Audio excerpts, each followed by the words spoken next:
ದೇಶಾದ್ಯಂತ ಸಂಚಲನ ಮೂಡಿಸಿರುವ NEET UG ಪ್ರಶ್ನೆ ಪತ್ರಿಕೆ ಸೋರಿಕೆ ಪ್ರಕರಣಕ್ಕೆ ಸಂಬಂಧಿಸಿದಂತೆ ಕೇಂದ್ರ ಸರ್ಕಾರ ಮಹತ್ವದ ನಿರ್ಧಾರ ಕೈಗೊಂಡಿದ್ದು, ಅಕ್ರಮದಲ್ಲಿ ಭಾಗಿಯಾದವರ ವಿರುದ್ಧ ಕಠಿಣ ಕ್ರಮ ಕೈಗೊಳ್ಳಲು ಮುಂದಾಗಿದೆ.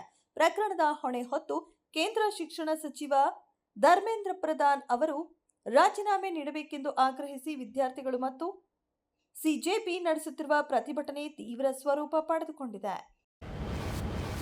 ರಾಜ್ಯದಲ್ಲಿ ಪ್ರವಾಸೋದ್ಯಮ ಕ್ಷೇತ್ರದ ಸಂಪೂರ್ಣ ಸಾಮರ್ಥ್ಯವನ್ನ ಬಳಸಿಕೊಳ್ಳಲು ಹಾಗೂ ಖಾಸಗಿ ಹೂಡಿಕೆಯನ್ನ ಉತ್ತೇಜಿಸಲು ಸರ್ಕಾರ ಪ್ರವಾಸೋದ್ಯಮ ನೀತಿಗಳನ್ನ ಮತ್ತಷ್ಟು ಸರಳೀಕರಿಸುತ್ತಿದೆ ಎಂದು ಪ್ರವಾಸೋದ್ಯಮ ಹಾಗೂ ಇಂಧನ ಸಚಿವ ಕೆಜೆ ಜಾರ್ಜ್ ತಿಳಿಸಿದ್ದಾರೆ. ನಗರದಲ್ಲಿ ಆಯೋಜಿಸಲಾಗಿದ್ದ 3 ದಿನಗಳ ಇಂಡಿಯನ್ ಇಂಟರ್ನ್ಯಾಷನಲ್ ಟ್ರಾವೆಲ್ ಮಾರ್ಟ್ ಪ್ರದರ್ಶನದ ವೇಳೆ ಅವರು ಮಾತನಾಡಿ ಈ ಬಗ್ಗೆ ಮಾಹಿತಿ ನೀಡಿದ್ದಾರೆ.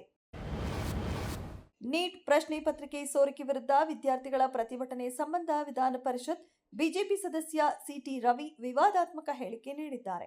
ನೀಟ್ ಪರೀಕ್ಷೆಗೂ ಮುಲ್ಲಾಗಳಿಗೂ ಏನು ಸಂಬಂಧ? ಮುಲ್ಲಾಗಳ ಎದೆ ಸಿಳಿದ್ರೆ 3 ಅಕ್ಷರ ಇಲ್ಲ. ಆತ ಬಂದು ನೀಟ್ ವಿರುದ್ಧ ಹೋರಾಟ ಮಾಡುತ್ತಿದ್ದಾನೆ ಎಂದ್ರೆ ಏನರ್ಥ? ಪ್ರತಿಭಟನೆಯಲ್ಲಿ ಬಂದ ಮುಲ್ಲಾಗಳು ಧರ್ಮೇಂದ್ರ ಪ್ರಧಾನ್ ರಾಜೀನಾಮೆ ಕೇಳ್ತಾರೆ, ಮೋದಿ ಹಟಾವೋ ಅಂತಾರೆ.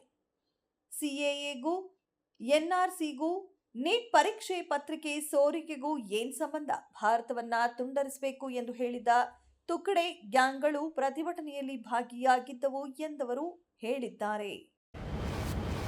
ಪತಿ ಚೆನ್ನಮ್ಮ ನಿಧನದ ಬಳಿಕ ಮೊಟ್ಟ ಮೊದಲ ಬಾರಿಗೆ ಮಾಜಿ ಪ್ರಧಾನಿ ದೇವೇಗೌಡರು ಪ್ರತಿಕ್ರಿಯೆ ನೀಡಿದ್ದು, ಭಾವುಕ ಸಂದೇಶವೊಂದನ್ನು ಸಾಮಾಜಿಕ ಜಾಲತಾಣಗಳಲ್ಲಿ ಹಂಚಿಕೊಂಡಿದ್ದಾರೆ.